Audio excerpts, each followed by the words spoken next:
Hola, hello. I'm Robert Martinez, State Historian of New Mexico, and this is New Mexico History in 10 minutes. I want you for a moment to think about northern Spain. Let's go to northern Spain to a place called Altamira. It's in Cantabria, near Santiago del Mar, and there's caves there. And in these caves, there are paintings on the ceilings.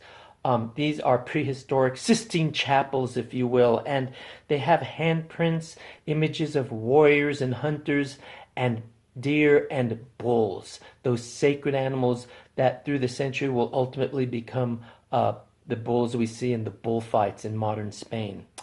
Anyway, the early proto-humans of Spain, the first native peoples of Spain, they would go into these caves for protection, for shelter against the elements, against dangerous animals and humans. And they were very much like their human counterparts in the Americas. I want to talk about the Americas and the Americans, the first Americans, the Native Americans. They were here first. They came 10 to 15,000 years ago over the Bering Strait during that ice age that brought them following their food source. They were moving to get away from bigger populations in Asia, and they were following animals, plants, and whatever they could to survive.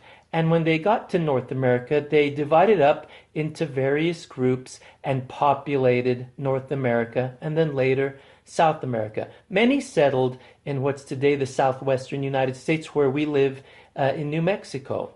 They're the ancestors of the Pueblo people. But there was a group that moved south. They moved south and they had their own way of living, their own agriculture, hunting, and spirituality. They had spiritual leaders, shaman, who told them that when they would reach a place that was a lake, that had an island, that had a cactus with an eagle on it, with a serpent in its mouth, that is where they should settle. This was an omen that they looked for very carefully. And by about the 1300s, they settled in what would become the great city of the Mexica, the Aztecs. That would be Tenochtitlan. This is the foundation, the roots of the great Aztec Empire that would really flourish in the 1400s and into the 1500s.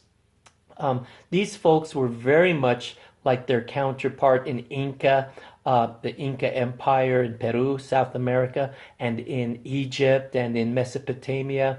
They developed great pyramids. They had mathematics.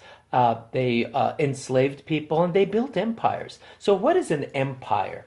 An empire is essentially when one group of people living in their own area goes outside of their own borders to take over another group of people and to impose their government, their culture, their religion, their way of life on other people. That's what an empire is, and everyone's done it. The great Native American empires did it. Mesopotamians did it. Greeks did it. Romans did it. Egyptians did it. The Chinese did it. The great empires of India did it. Everyone has done it. So this is what you have developing in the Americas during, let's say, the high Middle Ages of Europe, the 1200s, and then into the Renaissance, the 13 and 1400s, okay? And this will open up the age of discovery, okay?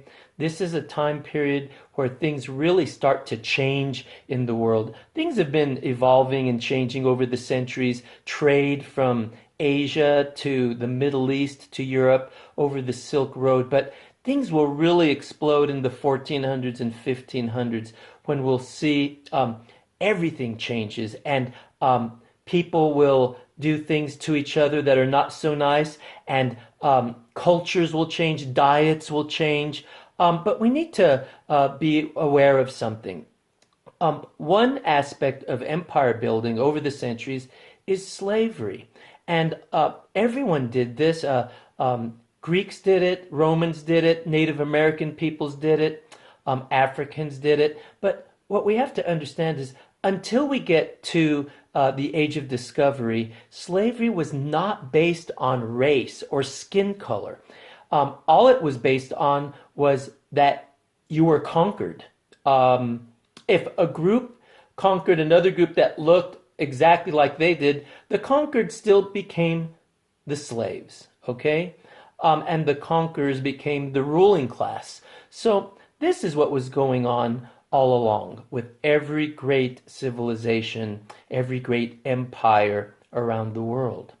But in the Americas, what I want you to think about is just like those folks left Africa 50,000 years ago, went through the Middle East and split off into different groups, so did those early proto-Native Americans thousands and thousands of years ago. So they were one type of people in the northeast part of the North American continent. They were another kind of people in the southwestern United States, and they were another kind of people in what's Mexico and South America. And even in the Caribbean, on those islands, there were Native American groups. But what we do know is that they developed sedentary lives. Some of them did. Many remained nomadic, but some developed sedentary lives with agriculture, with communities, with laws and rules. And what you see happening in the Southwest, in what's today Western New Mexico, is you see these groups growing out of that Four Corners area, going through many different stages that I'll discuss later on, but ultimately establishing a great civilization at Chaco. This is in the 1300s. Think about what's going on in Europe with the great Gothic architecture and the city-states of Europe, the fiefs, small kingdoms. There were no nations yet, but still, you had similar developments in the Americas. But what we need to keep in mind is that the Americans, the Native Americans, what they had not developed was the wheel. They also had not developed traditional writing. They had, similar to what the Egyptians had, they had glyph writing, they had symbols, so they did have a writing system. But they also had not mastered steel. Okay? They had not mastered steel, at least not in the way that had been done in the Middle East and in parts of Europe and Africa. Okay, so this is crucial. Another very important aspect was they did not domesticate animals. They did not have domestic animals. So this is important in understanding how things unfold when these two hemispheres come together in the late 1400s and the early 1500s. There's a great series, National Geographic did it. It's called Guns, Germs, and Steel. If you get a chance, watch it. It's an interesting hypothesis that essentially says, rightfully so, that there are no superior races or superior people. There's just the luck of history and the luck of geography, okay?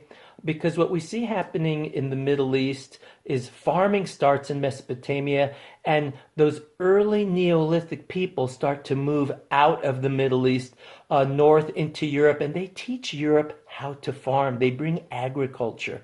And they also bring domestic animals that I've discussed before, horses, pigs, cows, chickens, goats, and sheep. These are advantages, if you have them, over people who don't. What we see in the Americas is, especially South America, the only domestic animal is the llama. The llama is an amazing animal. It's a pack animal. It can carry a lot of stuff. But you can't ride a llama. You can't ride a llama. And they're so cute. You know, can you imagine? It wouldn't strike much terror into your enemy to be riding into battle on a llama. They're amazing animals. But the native peoples of North and South America did not have the advantages that people in other parts of the world had.